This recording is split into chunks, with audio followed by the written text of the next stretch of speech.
Recharge bytes. இப்போ நம்ம என்ன வீடியோ பார்க்க போகிறோம் அப்படின்னு பார்த்தீங்கன்னா பிக் பாஸ் சீசன் 7 அப்டேட் தான். பிக் பாஸ் சீசன் 7 பார்த்தீங்க அப்படின்னா டாஸ்க் நம்பர் 3 வந்திருக்கு.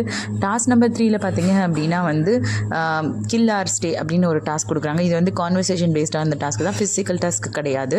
பட் ஆனால் வந்து வேறு லெவலில் வந்து இவங்க பார்ட்னர்ஸை சூஸ் பண்ணியிருக்காங்க. ஸோ எல்லாருமே ஆப்போசிட்டாக வந்து ஃப்ரெண்ட்ஷிப்போட லைட்டாக விளையாண்ட மாதிரி தெரிஞ்சவங்க எல்லாத்தையுமே வந்து காலி பண்ணலான்னு சொல்லிட்டு தூக்கியிருக்காங்க.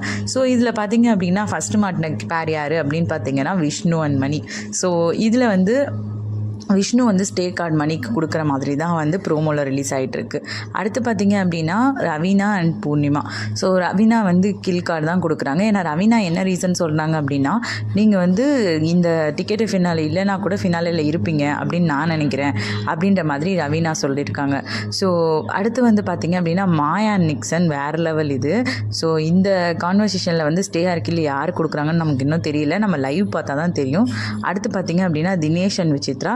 ஸோ தினேஷ் அண்ட் விசித்ராவில் பார்க்கும்போது வந்து நமக்கு ஆக்சுவலாக வந்து ரெண்டு பேர்த்துக்குமே நிறைய டிஃப்ரென்ஸ் ஆஃப் ஒப்பீனியன்ஸ் இருக்குது. ஸோ அவங்கள யார் வெளியே போவாங்க அப்படின்றது வந்து நம்ம எல்லாருமே எதிர்பார்த்துட்ருக்க ஒரு விஷயந்தான். ஸோ ஸ்டே ஆர்க்கில் அவங்க வந்து நல்ல கான்வர்சேஷன் பண்ணியிருப்பாங்கன்னு தான், ஹெல்த்தி கான்வர்சேஷனாக இருந்தால் சூப்பராக இருக்கும். பட் தினேஷ் வந்து செம்மையாக கேம் விளையாடிட்டுருக்காரு. அவர் வந்து ஓட்டிங்கில் வேறு லெவலில் மேலே போயிட்டார். பட் விசித்ரா மேம் வந்து இந்த வீக் வந்து அவங்க நாமினேஷனில் இல்லாததுனால அவங்களும் வந்து கண்டிப்பாக ஃபைனல்ஸ் போவாங்கன்னு தான் நான் நினைக்கிறேன். ஸோ ஓகே ஃப்ரெண்ட்ஸ், இதில் பார்த்தீங்க அப்படின்னா இப்போ வந்து 5 டாஸ்க்கு தான் இருக்கும்னு நான் நினைக்கிறேன். ஸோ இந்த 5 டாஸ்க்கை வச்சு டிக்கெட்டு ஃபினாலே கொடுக்குறாங்க. மேபி வந்து இது ரொம்ப கம்மியான நம்பர் ஆஃப் டாஸ்க்ஸாக இருக்கிற மாதிரி தெரியுது. பிகாஸ் வந்து எவ்ரி சீசன் நம்ம பார்க்கும்போது அட்லீஸ்ட் ஒரு மினிமம் வந்து ஒரு 7 or 8 டாஸ்க் 9 டாஸ்க். பட் இந்த 5 டாஸ்க்கை வச்சு பேஸ் பண்ணி டிக்கெட்டு ஃபினாலே கொடுக்குறது வந்து ரொம்பவே ஒரு சின்ன விஷயமாக இவங்க டிக்கெட் ஃபினாலே பண்ணுற மாதிரி தெரியுது. அதுக்கப்புறம் வந்து நேற்றுக்கு நடந்த ஃபோர்ஜரி விஷயமுமே வந்து நல்லாவே இல்லை. விஜய் அவர் ஓப்பனாக கூட சொல்லியிருக்காரு, நான் கொடுத்த காரணால தான் நீ ஜெயிச்சா அப்படின்ற மாதிரி ஓப்பன் டாக் கூட விட்ருக்காரு. பட் ஆனால் வந்து இது நல்லா இல்லை. மேபி நிக்சன் வந்து ஒரு வேளை ஜெயிச்சார் அப்படின்னா அவருக்கு வந்து இந்த டைம் வந்து டிக்கெட் கொஞ்சம் கிடைக்கிறதுக்கான வாய்ப்புகள் அதிகமாயிரும். மாயா விட்டு கொடுப்பாங்களான்னு தெரியல. ஸோ இந்த டாஸ்க் வந்து பட் 1-on-1 இருக்குது. அதுக்கப்புறம் வந்து திரும்பவும் ரவுண்ட் இருக்கும்னு நினைக்கிறேன். ஸோ லைக் எல்லாருமே வந்து திரும்பவும் வந்து டிபேட் பண்ணி தான் முன்னாடி போவாங்கன்னு நினைக்கிறேன். ஸோ ஸ்டே ஆர்க்கில் அப்படின்னு சொல்லிட்டு. ஸோ ஓகே ஃப்ரெண்ட்ஸ், நம்ம டாஸ்க் வந்து கொஞ்சம் இந்த கான்வர்சேஷன்ஸ்லாம் பரபரப்பாக போகும் தான் நான் நினைக்கிறேன்.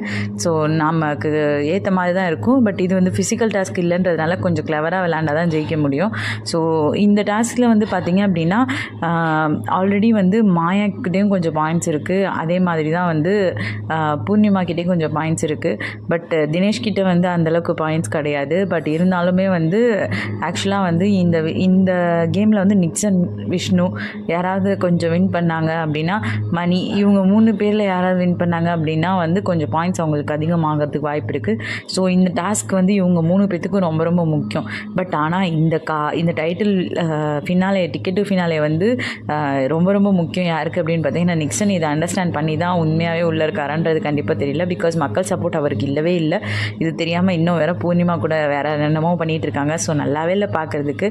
ஸோ கடுப்பாக இருக்குது. டான்ஸ் ப்ராக்டிஸ்ன்னு சொல்லிட்டு எந்த நேரம் பார்த்தாலும் வெறுப்பாக பண்ணிகிட்டு இருக்காங்க. ஸோ இது யாருக்குமே பிடிக்கல, உங்களுக்குமே அது பிடிக்காதுன்னு நான் நினைக்கிறேன். ஓகே ஃப்ரெண்ட்ஸ், இந்த டாஸ்க்கை பற்றி உங்களோட ஒப்பீனியன் என்ன? ஸோ இதில் நான் சொல்லியிருக்க விஷயங்கள் பற்றி உங்களோட ஒப்பீனியன் என்ன, கண்டஸ்டன்ஸ் பற்றி ஒப்பீனியன் என்னன்னு சொல்லிட்டு நீங்கள் சொல்லுங்கள்.